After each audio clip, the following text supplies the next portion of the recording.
share, AA. You said.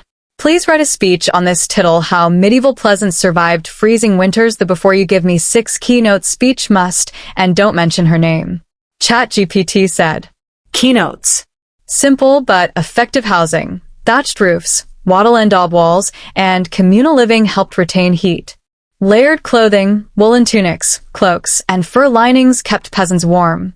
Hearty diet, porridge, stews, preserved meats, and ale provided necessary calories.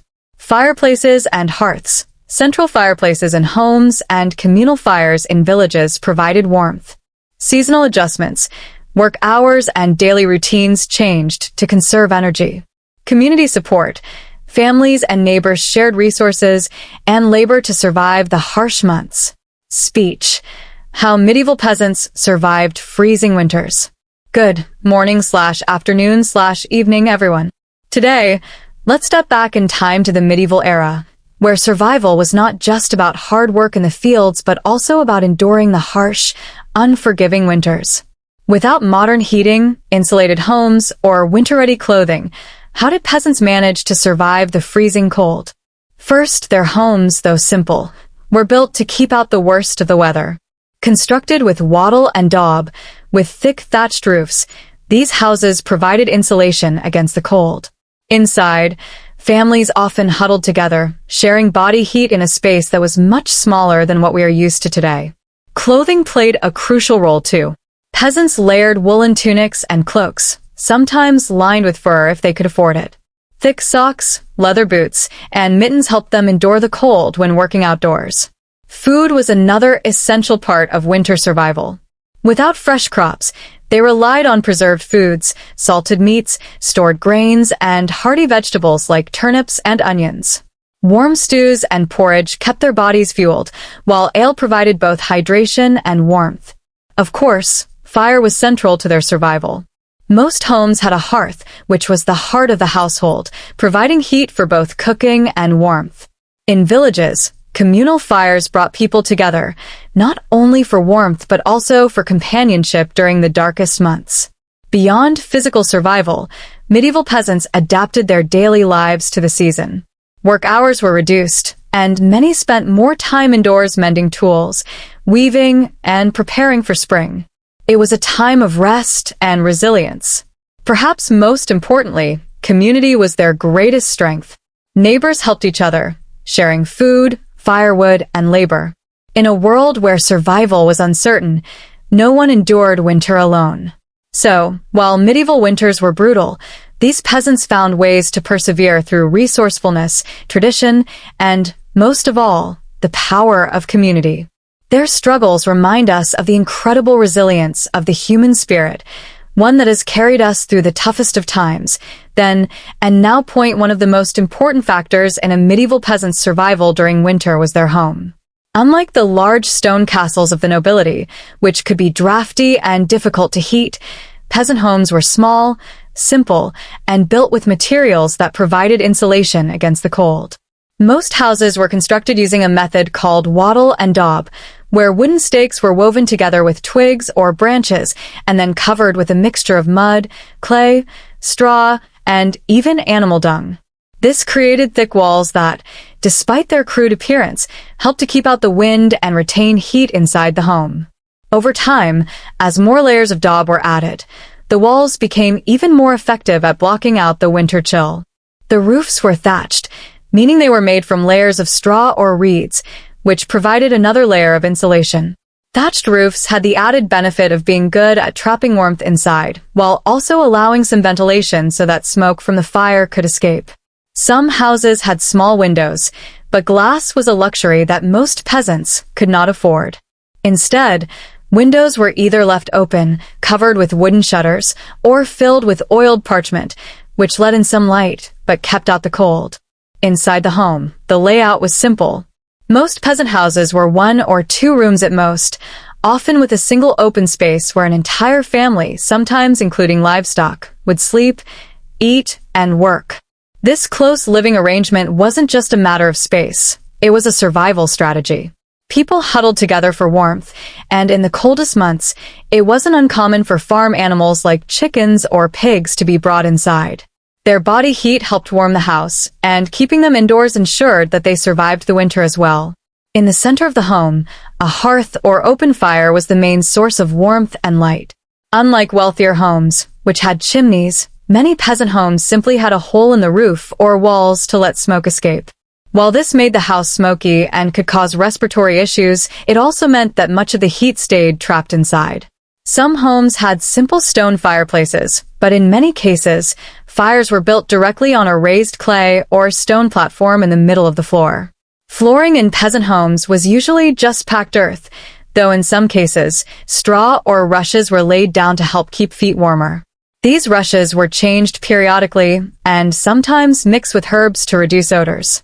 However, during winter, the floor could become damp and cold, making it even more important for peasants to rely on warm clothing and animal hides for insulation. Despite these basic living conditions, medieval peasants were remarkably skilled at making the most of what they had. Their homes may not have been luxurious, but they were designed for efficiency, making it possible for entire families to endure even the harshest winters with some level of comfort. Surviving the harsh medieval winters required more than just shelter. Peasants also had to dress appropriately to protect themselves from the freezing cold. Unlike modern times, when insulated coats and synthetic fabrics helped keep people warm, medieval clothing relied entirely on natural materials like wool, linen, and fur.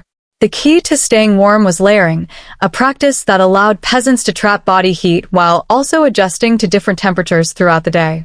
At the core of their clothing was the linen undergarment, often referred to as a shirt for men and a shift for women. Linen, while not particularly warm, was useful because it wicks moisture away from the skin, preventing sweat from making them colder. Since bathing was infrequent during winter, this layer also helped keep the outer clothing cleaner for longer periods. The main outer layer for both men and women was a woolen tunic. Wool was the most common fabric for medieval clothing because of its ability to retain heat, even when damp. The tunic was typically knee-length for men and longer for women, offering good coverage and warmth. Depending on their resources, some peasants had thicker or better quality wool, while others wore rough, scratchy fabrics that weren't as comfortable but were still effective at keeping out the cold. Over the tunic, additional layers were worn as needed. One of the most important pieces of winter clothing was the cloak or mantle, a large piece of woolen fabric that could be fastened at the neck with a brooch or simple ties. Some cloaks had hoods attached, while others were worn over a separate hood or cowl, which covered the head, neck, and shoulders. The wealthier a peasant was, the more likely they were to line their cloak with fur or trim it with sheepskin, which added extra insulation. Since medieval homes were often cold and drafty, even indoors, layering continued at night. Peasants often slept fully clothed, wrapping themselves in wool blankets or animal pelts to conserve warmth. Those who could afford it used sleeping caps to keep their heads warm, as a significant amount of body heat is lost through the scalp. For the lower half of the body, men typically wore woolen hose or leggings, which were either footed or tied at the knees. Women wore long woolen dresses with additional layers underneath, such as undertunics or petticoats. To keep their feet warm, peasants wore wool socks or wrapped their feet in cloth before putting on shoes. Footwear was another important part of winter survival. Peasants usually wore simple leather shoes, which were not always well insulated.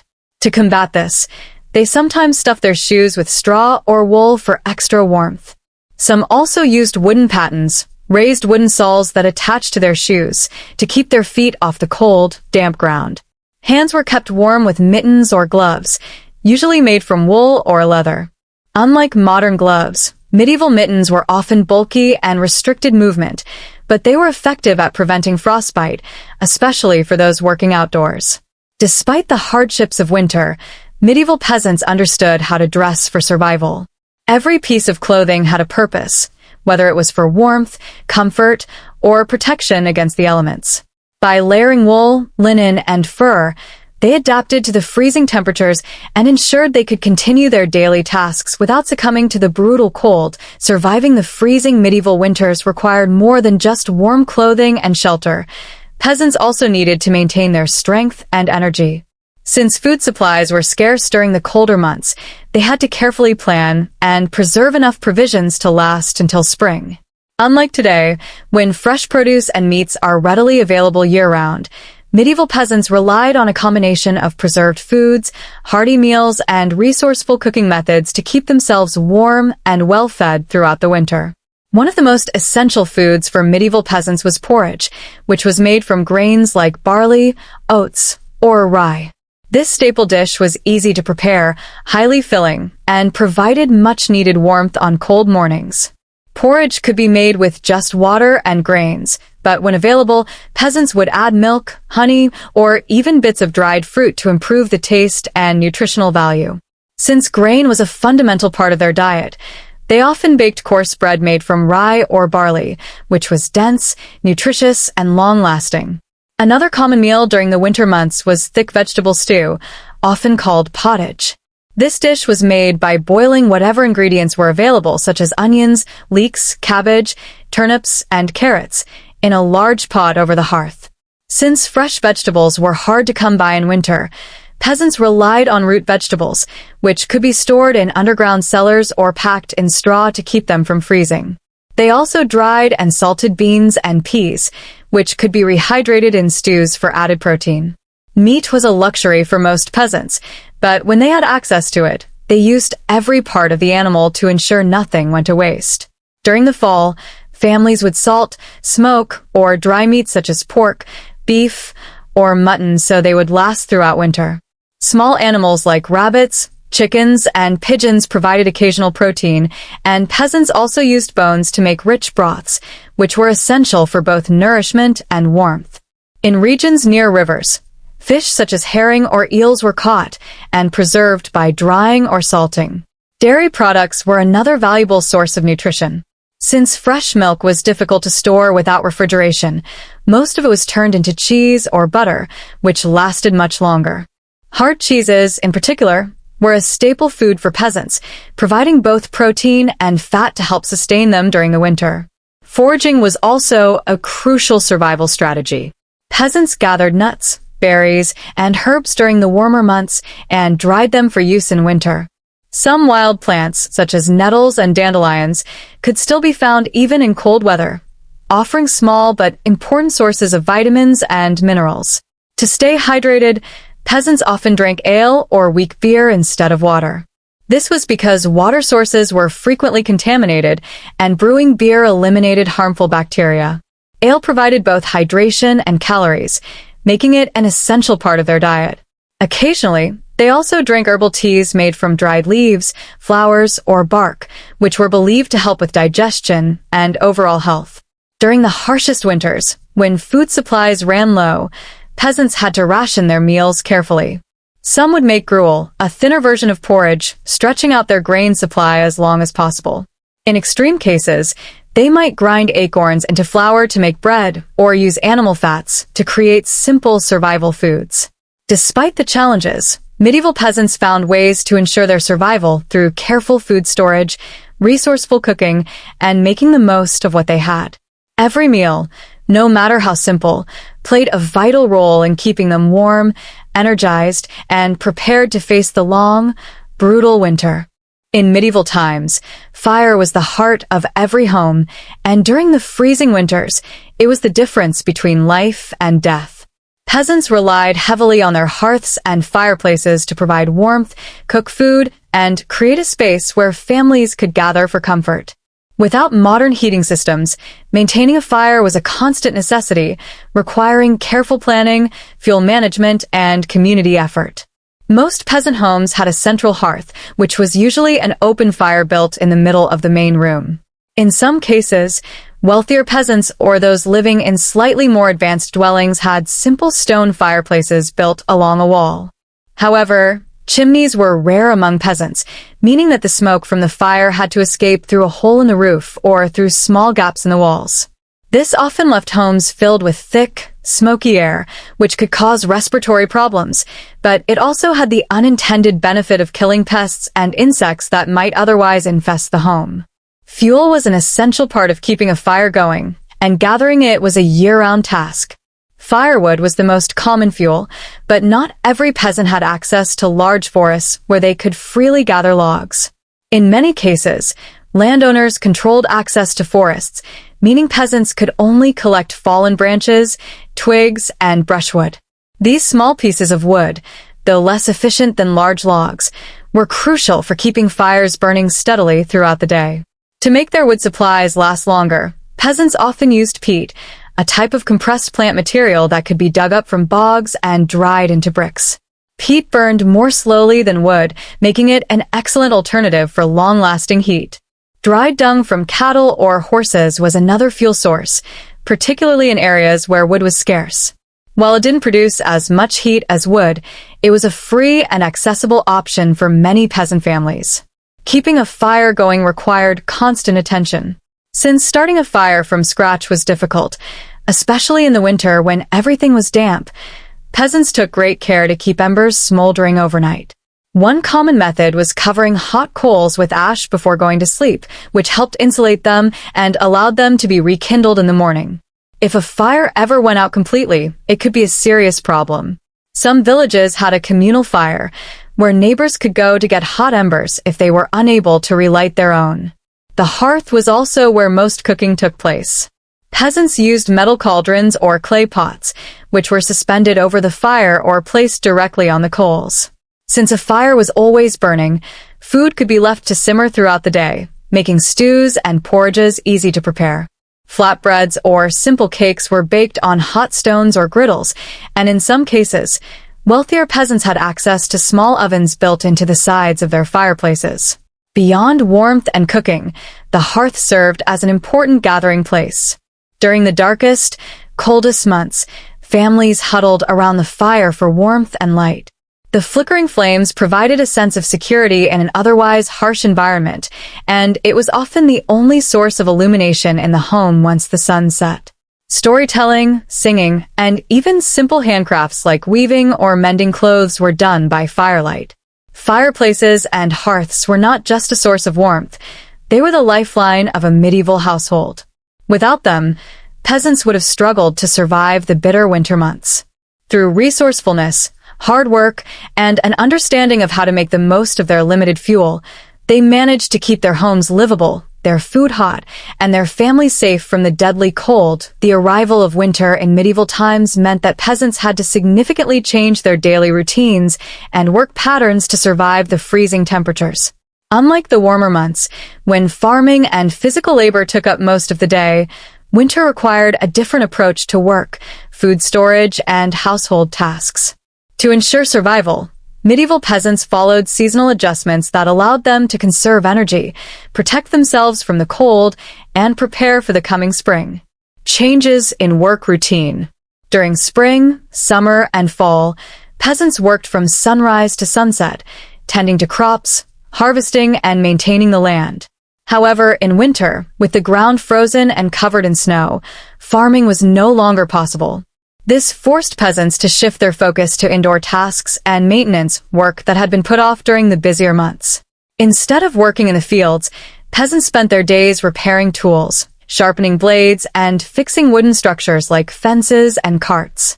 These preparations ensured that everything would be ready once spring arrived.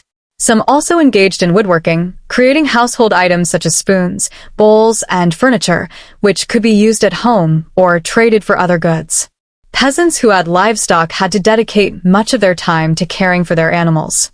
Since grazing fields were covered in snow, animals were kept in barns or sheds, where they were fed stored hay and grain. Water sources often froze over, requiring peasants to break the ice or bring in fresh water to prevent their animals from dying of thirst.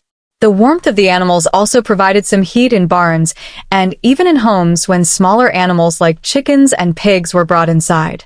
For many, winter was also a time for weaving, spinning, and sewing. Women and older family members spent long hours making woolen clothes, knitting socks, and repairing worn-out garments to prepare for the months ahead. These handmade clothes were essential for keeping warm, and any extra fabric or clothing could be traded or sold to neighbors. Managing food and fuel supplies. With fresh crops no longer available, peasants had to rely on carefully stored food to last through the winter. This meant that food supplies were rationed, and meals became simpler to stretch provisions for as long as possible. Large feasts were rare, as wastefulness could mean starvation before spring. In addition to food, fuel management was critical. Firewood, peat, and dry dung were used sparingly to ensure that there would be enough to last the entire season. Instead of keeping a fire burning all day, many families learned to conserve heat by huddling together and only using the fire for essential cooking and warming. Adjusting to limited daylight. Winter days were much shorter, and darkness set in early, forcing people to adjust their schedules accordingly. Since artificial light sources such as candles and oil lamps were expensive, peasants often relied on the natural daylight hours to complete as much work as possible. Once the sun went down, activities slowed, and people gathered around the hearth to share warmth and tell stories before going to sleep much earlier than in the summer months. Religious and social gatherings. Despite the hardships of winter, it was also a time of religious observances and social gatherings. Christmas and other feasts provided rare moments of celebration, where communities came together to share food, warmth, and companionship. These gatherings were not only important for morale but also for mutual survival, as neighbors often helped each other by sharing firewood, food, or labor. By adjusting their work, rationing supplies, and relying on communal support, medieval peasants were able to endure the harshest months of the year and prepare for the renewal of spring. Surviving the harsh medieval winters was not just an individual effort, it was a communal one. Peasants lived in tight-knit villages where cooperation and mutual assistance were essential for survival. The extreme cold, food shortages, and long nights meant that no one could endure winter alone. Instead, medieval communities relied on each other for warmth, food, labor, and emotional support, forming a strong social bond that was vital for making it through the toughest months of the year. Sharing resources. One of the most crucial ways medieval peasants helped one another was by sharing resources. Firewood was difficult to gather and store, and many families did not have enough to keep a fire burning constantly. In such cases, neighbors would lend or exchange firewood, dried peat, or even dried dung, which was used as an alternative fuel source. Similarly, food shortages were common, and families often relied on bartering or communal food stores. If one family had more grain while another had extra salted meat, they would trade to ensure that everyone had enough to eat. Some villages kept a communal grain supply, which could be distributed to those in dire need during the coldest months. Water sources also became a shared concern. Rivers, wells, and ponds could freeze over, making access to drinking water difficult. In some villages, people worked together to break the ice and fetch water for multiple households, ensuring that no one was left without this essential resource. Collective work and support. The physical demands of winter made it impossible for every individual to manage alone. Peasants organized group labor efforts to perform tasks such as repairing homes, insulating walls with mud and straw, and tending to livestock. If a family's roof was damaged by heavy snowfall, villagers would come together to fix it, knowing that the same help might be needed for their own homes. Livestock care was another communal effort. Families who did not own animals often helped neighbors feed and care for their livestock in exchange for milk, eggs, or meat. In many villages, larger animals such as oxen or plow horses were shared among multiple families, reducing the burden of individual ownership. Communal fires were also a significant part of village life. If a family's fire went out and they were unable to restart it, they could visit a neighbor to take hot embers or burning wood back home. This act of sharing fire was essential, as starting a fire from scratch was difficult, especially in wet or snowy conditions. Emotional and social support. Beyond physical survival, winter was a mentally and emotionally challenging time. The short days, cold nights, and reduced activity meant that many people spent more time indoors, leading to feelings of isolation. To combat this, peasants gathered in communal spaces such as village halls, churches, or taverns, where they could share news, tell stories, and support one another. Storytelling, singing, and playing simple games were common pastimes that helped people endure the long, dark months. Elders passed down knowledge and traditions, teaching younger generations survival skills, folklore, and religious customs. These gatherings were more than just entertainment. They reinforced community bonds and kept morale high. Religious gatherings were also central to community life during winter. The church played a crucial role in providing food and shelter for the poorest villagers. Monasteries often distributed extra grain or offered warm meals to those in need. Religious festivals such as Christmas provided rare moments of celebration, bringing the entire community together for feasts, prayers, and socializing. Caring for the weak and elderly. Winter was especially dangerous for the sick, elderly, and very young. In medieval villages, people took responsibility for checking in on their vulnerable neighbors, ensuring they had enough food, warmth, and care. Women, in particular, played an essential role in tending to the sick, preparing herbal remedies, and assisting with childbirth during the winter months. If someone in the village became seriously ill, healers or midwives would be called upon to provide care. In some cases, entire families or neighbors would take turns nursing an ailing person, knowing that in the next season, they too might need the same kindness. The role of feasts and celebrations. Despite the hardships, medieval peasants made an effort to come together for feasts and celebrations, even in winter. When food supplies allowed, villagers organized shared meals, where each household contributed what little they could. These gatherings provided warmth, nourishment, and a sense of unity, reinforcing the idea that survival was a collective effort rather than an individual struggle. By relying on one another for food, warmth, labor, and emotional support, medieval peasants built strong, interdependent communities that could withstand even the most brutal winters. Their survival was not just a matter of physical endurance, but of mutual aid, generosity, and the understanding that in the face of hardship, no one could afford to stand alone.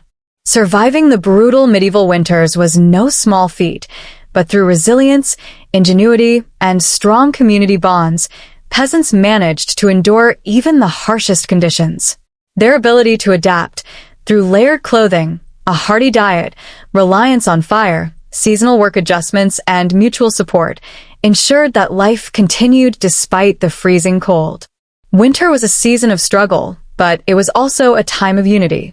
Families huddled together for warmth, villages came together to share resources, and traditions were passed down to strengthen the collective spirit. Each winter that passed was a testament to their endurance and determination, proving that survival was not just about braving the cold, but about working together to overcome it. Though the medieval world lacked modern comforts, the wisdom and resourcefulness of its people allowed them to thrive against the odds. Their survival through centuries of harsh winters is a reminder of human adaptability and the power of community in times of hardship.